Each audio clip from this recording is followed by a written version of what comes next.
So I'm Dipak Varsani. I work for Wrangu, who are a ServiceNow partner. Let's do a bit of intro. Who are you? Why are we sitting here? So I'm Tim Boswell, and I used to run security operations for ServiceNow. What measures can you take to go, here's a business that needs some help or needs to do something in the SecOps space to make life a bit better for them? What do you see? The easiest thing is when there are companies who say, I have too many alerts or too many vulnerabilities, I can't get out from under it, or I don't have visibility. And I'm using the term visibility generically. It's visibility into assets, visibility into vulnerabilities, visibility into where those alerts are coming from, who's impacted by that alert, visibility into metrics, visibility into how are we doing, how are we running, are we doing a good job, are we doing a bad job, or do we have context, do we have enrichment? I think that's probably one of the key things there is the visibility. And it's not just, oh yeah, we have alerts on everything, we have all these alerts firing, we have all these playbooks, and we have all this automation. That is often not a reliable gauge as to how mature they are. Yes, you may have an alert on everything, but what does that alert do? Is that alert actually impactful? Is it something that you can act on? Do you have a playbook to go with it? I now work in product management, still within ServiceNow, but with our security products. And the reason why that's relevant is because I feel like when I'm talking to customers or when I'm talking to organizations who are trying to figure things out, I feel like I could say, you know what, I've walked in your shoes. Nice. I've been where you are. I can empathize with your plight. I can empathize with you. The problems you're trying to solve, I went through those same problems. Here's how I solved it, and I solved it using ServiceNow. Amazing. But just like you said, the walking shoes bit, I had 15 years working in UK government around critical national infrastructure, working with CISOs, working in control environments on how do we know we're making a good decision? How can we find a way to draw data together from all these different things and have a place where we can make assured risk-based decisions? And during my career, ServiceNow was my tool of choice. I've since left and joined the front line, as I like to say, because I get to see a lot more government departments from the outside in rather than the inside out. So pleasure to have you here, Tim. Thank you. We want to speak a little bit about that experience, that lived experience, right? I certainly know how it felt different to be able to keep that hat on of what it feels like to be a customer. But from your experiences, what are some of those challenges that people have when they look at security operations, and where are they typically at in their maturity or their journey when you get these conversations with them? Well, it's amazing how many organizations and agencies and companies are immature. And I'm trying to be careful how to use that because I don't want to use it in a negative way. But you don't mean emotionally. Right, exactly. I don't mean emotionally immature, but they're still on that journey, and they're still earlier in that journey.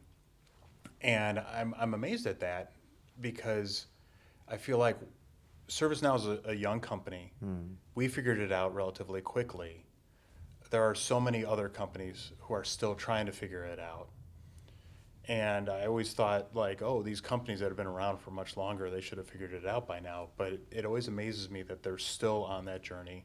And when I say we figured it out quickly, I don't say that to boast. We happen to be very fortunate that we worked at a company that had an amazing platform. Right. That's how we started out, was when I joined ServiceNow a little over 10 years ago. One of the first things that I was told was pass audits. Okay. We need to achieve all these various certifications. We want to do business with these regulatory agencies, government agencies, financial companies, financial services companies, banks. And I realized that in addition to defending against attackers, I also needed to defend against auditors. So I'm going to pause you there because you made something interesting and made that come out. So it being better at security, right? And you almost described that as a fledgling-ish company 10 years ago, as ServiceNow would have been. It had something driving it. For you, it was external threats as well as external audits. So then some of these really big companies, we'll assume just generically big companies that were established in 1286 or whatever, whenever they were established, they were probably just getting on with best endeavors and chucking money at things, or just hoping it didn't bite them in the bum too much while they went and did the thing they wanted to do. Well, what makes it different for a smaller company who's under threat? Or why, in your experience, what made you think that these companies hadn't quite understood it yet? Well, I think a lot of it is because they're where they are, not by design, but by evolution. I mean, they have a network that is an evolved network, not a designed network. It evolved into that. And again, ServiceNow, we were lucky because when I joined, we were kind of in that period in between startup and enterprise. We were going through explosive growth, but we still could start things fresh. And we had that green field. And we said, well, ServiceNow does really good case management. Maybe we could use that for security, which is how our security products were born. But to your point, I think there's a lot of companies out there that have been around for a really long time, and they've evolved to this point. Or maybe another way to look at it is they've dug themselves into a hole that they're trying to dig themselves out. Because they're still doing the thing they're famous for, whether they're making cars or cooking food, and in the background they've suddenly become a tech company without realizing. Right. Their expertise isn't there. They're just like, can someone else deal with that while I get on to doing the thing we do?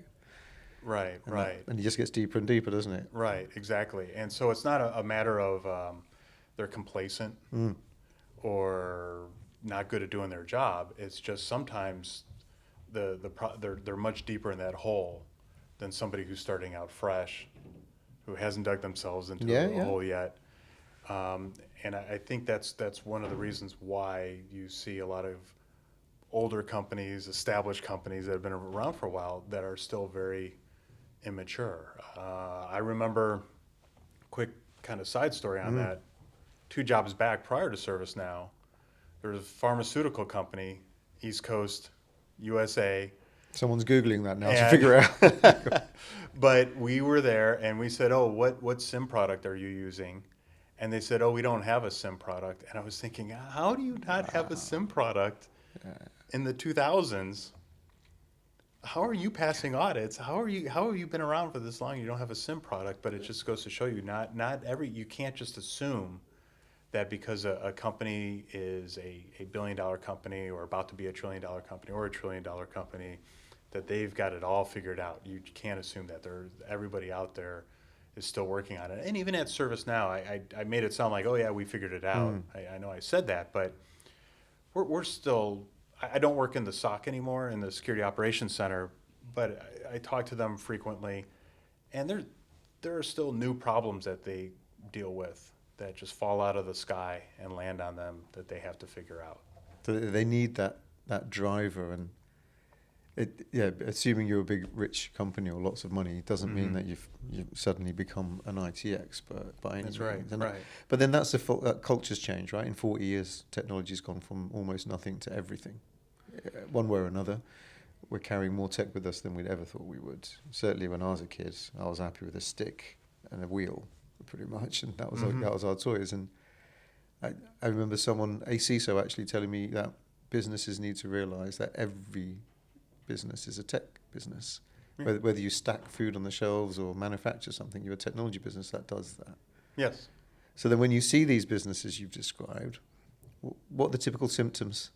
What measures can you take to go, here's a business that needs some help or needs to do something in the SecOps space to make life a bit better for them? What do you see? The easiest thing is when there are companies who say, I have too many alerts or too many vulnerabilities, I can't get out from under it, or I don't have visibility. And I'm using the term visibility generically. It's visibility into assets, visibility into vulnerabilities, visibility into where those alerts are coming from, who's impacted by that alert, visibility into metrics, visibility into how are we doing, how are we running, are we doing a good job, are we doing a bad job, or do we have context, do we have enrichment? I think that's probably one of the key things there is the visibility. And it's not just, oh yeah, we have alerts on everything, we have all these alerts firing, we have all these playbooks, and we have all this automation. that is often not a reliable gauge as to how mature they are. Yes, you Oh, that's may interesting. have an alert on everything, Yeah, yeah. but what does that alert do? Is that alert actually impactful? Mm. Is it something that you can act on? Do you have a playbook to go with it? Are you doing human antivirus? Or are you actually alerting on the right I mean, things? yeah, because as you were describing, I was building this picture of, okay, I'm monitoring everything, I can see everything, I've got data everywhere, I've got people staring.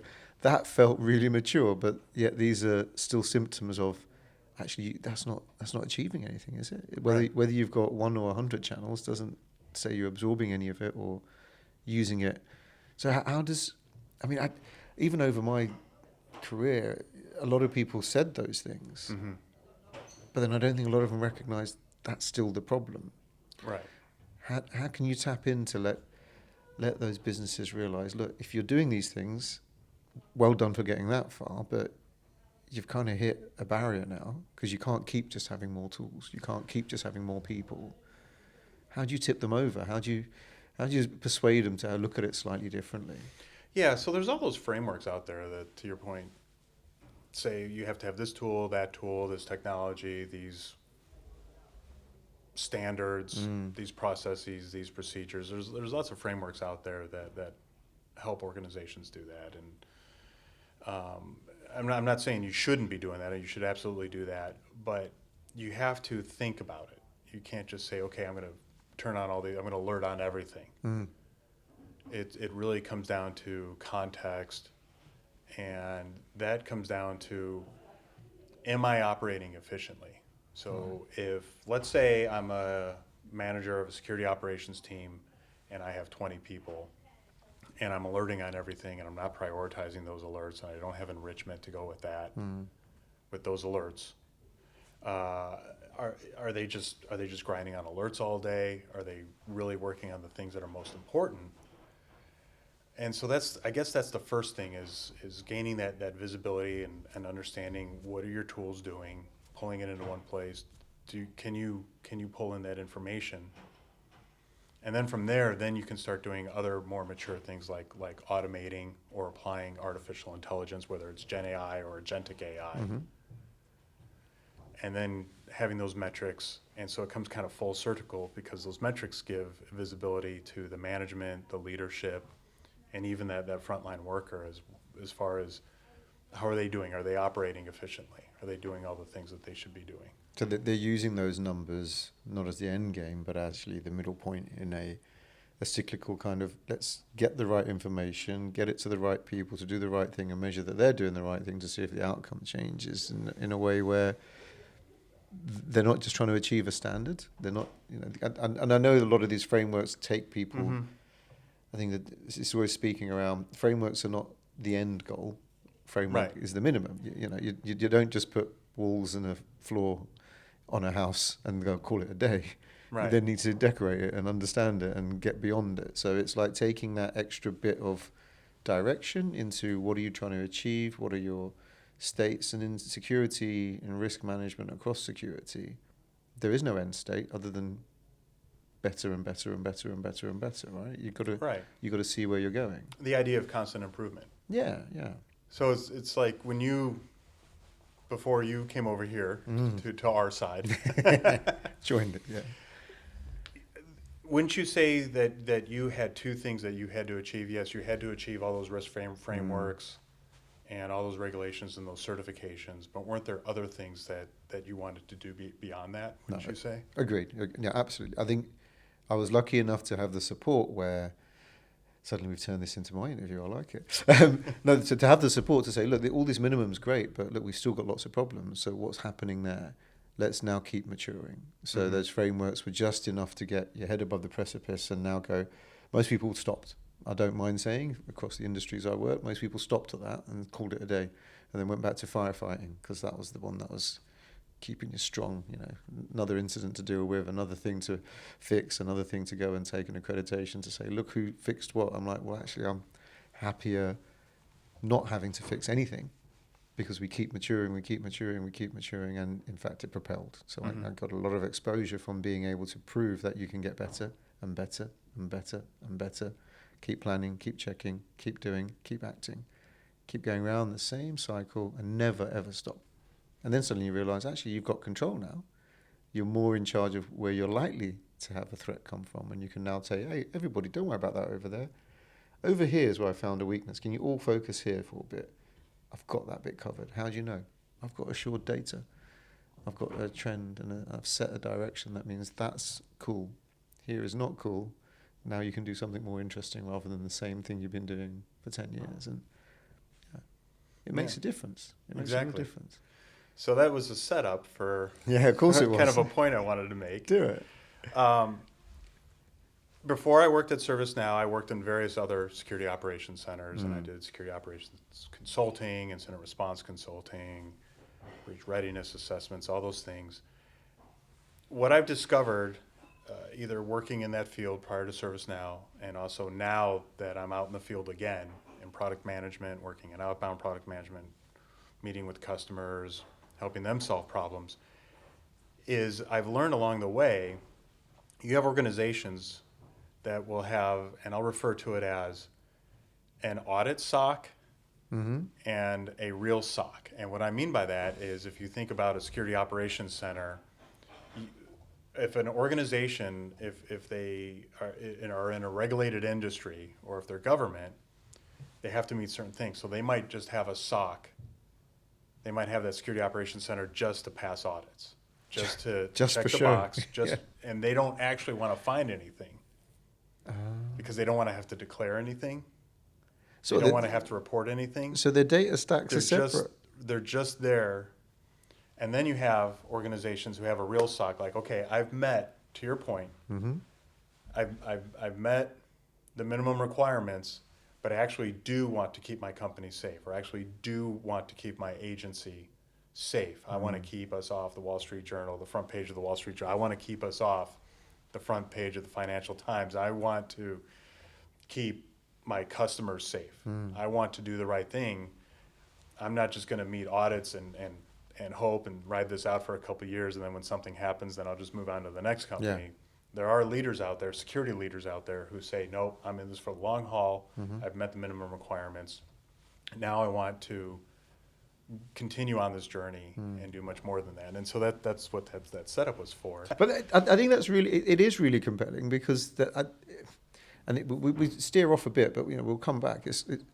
The assumption is that countries, governments, international agencies, standard-bearing foundations, they just set that. People forget that these are foundations that are supposed to help you get on with your journey. It's not your goal.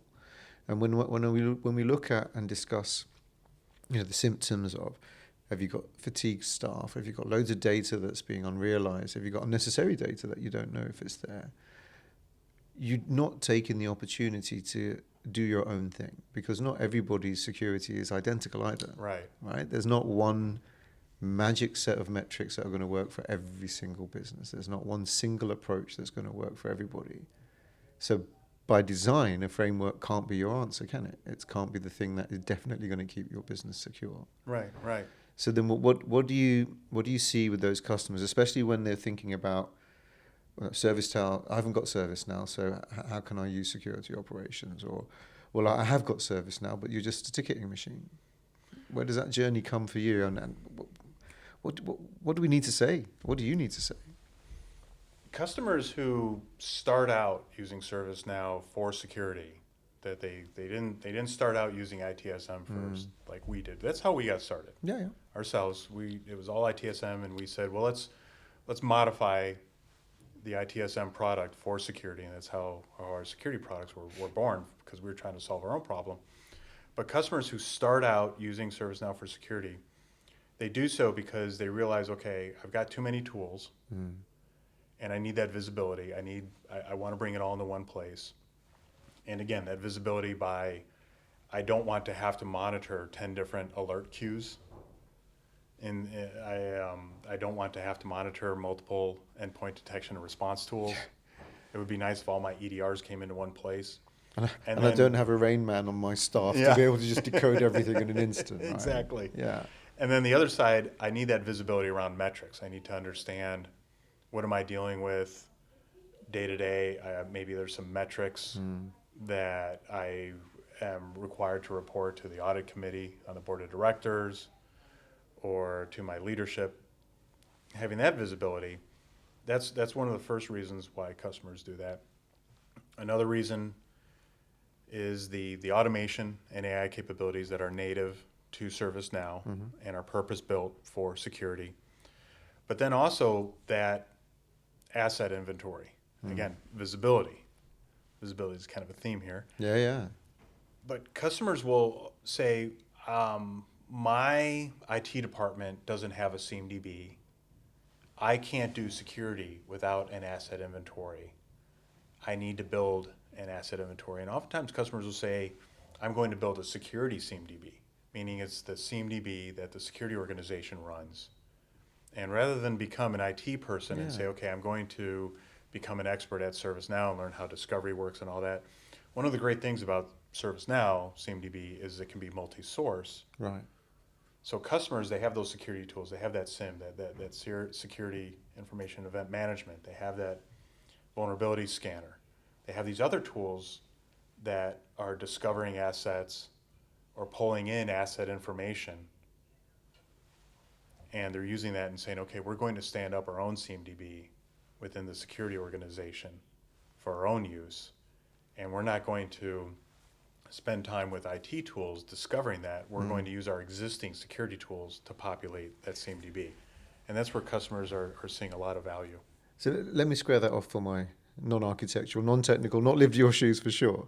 So this is where, I can't think of a department that didn't have a CMDB project that had been running for eternity. I don't think I have a CMDB of all the utensils in my kitchen drawer, let alone a massive multi-billion-pound business, right? Right. So if everything is an IT business, and I'm putting the words here together, so correct me when I'm wrong, not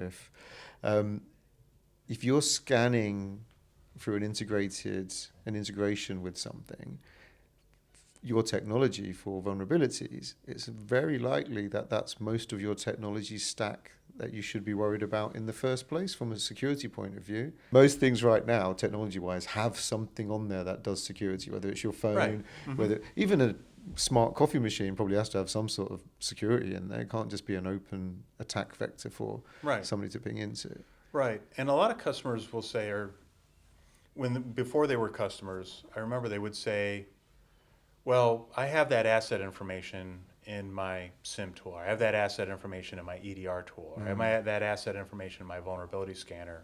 Why do I need a configuration management database? Why do I need a CMDB? And then I would ask them, I would say, okay, of those three places where you have asset information, which one is your source of truth? And they'd say, oh, well, you're right, because this particular security tool gathered this information, but not all of it, and this other security tool gathered this information, but not all of it. Yeah, I guess it would be nice if I had one place where I could bring it all, and regardless of which security tool I'm using, or when I migrate to other security tools, if I just had that single source of truth, I guess that would be nice. And so you're absolutely right. A lot of people will say, no, I don't really need a CMDB because I've got this asset information over here, I've got it over there, or I'll wait for the IT organization to do that. That's normally it, yeah. You still normally have somebody in IT, in networks and infrastructure, having a list of the end user devices, barcoded in, scanned out. Oh, can you check it? Oh, we found it's not very accurate. Well, isn't it easier to just do a scan and see how many of these things are logged on and at least get a live view of the number of assets that are available? Yeah. But then also, because you mentioned something there about that single view, then I just remembered I changed Ecosphere on my phone recently. I won't do any advertising because they're not going to give any free stuff to me.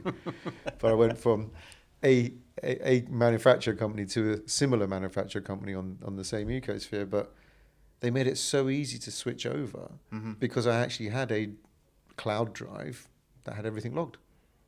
So it didn't matter which the end user device was. I'd got that single view of all my stuff. And then I suddenly realized, there's loads of photos I haven't looked at for years and years and years that are still on there. But I've only owned the phone for 8 months or so. I'm looking at photos that are like 16, 17 years old because there's a single view. And you mentioned something in amongst all of that I picked up on.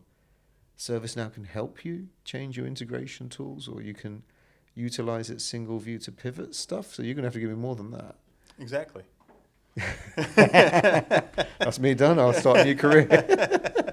Well, the thing that people forget is ServiceNow is a true platform. Right. There are other companies out there who say, oh yeah, we have a platform, but it's really just a bunch of applications held together through APIs.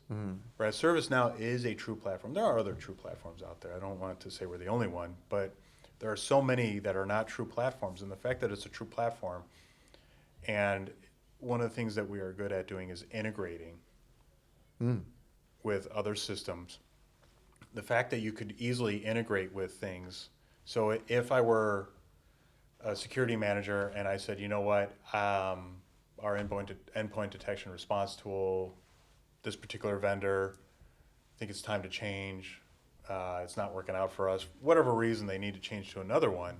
If that's feeding into ServiceNow, and then the new one is also comes feeding into ServiceNow, now you still have that single source of truth. Now you have that one place where you can watch for those alerts. You don't have to watch two different tools for alerts. And then, and so that will help you then. So then when you're ready to migrate off that other one, yeah, you're already, you don't really have to do a whole lot of change. Because I'm just trying to, you've made me think about like most people don't want to change their bank account. They change spouses quicker than bank accounts, right? Because you're scared of what do I do with all my things that are connected to my one bank account. So you've, keeping it simple for myself, so you've described a world where you've got this integration, you can get rid of the fear of swapping because you're always going to have a view of everything. Yeah. You're not going to be dual running. You're not going to be project financing this whole changeover. You can actually go, well, actually, we were ingesting here. Was ingesting the right word? Yes. We're ingesting from here. Well, actually, we'll have a date where this stops ingesting, but we'll ingest from here. Yeah. We'll do a bit of correlation, and then we'll carry on. Yeah. Yeah. Maybe you ingest from both for a while. Yeah, but not for months and months on end. Right. Like, and then when you're ready to shut the other one off. And that's the great thing. It's just you've got this platform. It doesn't matter what tool you're using at that time. Tool agnostic. Yes. But really friendly, playing with any integration you want, as long as, again, because I think we picked up on it earlier. I picked up on it earlier, the idea that it's your business. Mm-hmm. You should have the flexibility to not be tied down by a decision you made at a point in time around technology and what you want to do as scanning. Yes. And I'm finding these days customers have multiple security tools that do the same thing for various reasons. They'll have to have more than one EDR. They'll have to have more than one SIM, more than one kind of firewall. They're human beings. They kept for whatever reason. Yeah. That you probably have overlap on many things, right? Right. Maybe it's because it's an energy company and they have two different environments, but they have one security operations center that has to work both. Maybe that's a reason. Or maybe it's a business decision. Oh, we only want to spend this much money with this vendor and this much money with this vendor. They're both SIM companies or they're both EDR companies. Yeah. So we're going to use both. Or, maybe this is for that regulated environment. This one isn't. For whatever reason, companies will often have multiple security tools that do the same thing. Wouldn't it be nice if rather than have to watch all those different tools, if you could just have it come into one place and have that visibility? And again, we're assuming it's not one hyper smart somebody looking at everything. You've got multiple people in your team having to constantly extrapolate what this means against this, put it in something else to figure out if it has a correlation or an overlap, or then chuck it over to the CMDB team to go and get some, is this real? And right. But you're providing, irrespective of business side, because I think, if you're a massive multi-billion-pound business or billion-dollar business, these decisions can be easier because you've just got a lot of turnover, change. You've got a lot of capacity to make financial decisions that may not be ergonomically suited to the end goal. Tim, thank you. Thank you so much. It's wonderful talking to you. Thank you. Cheers.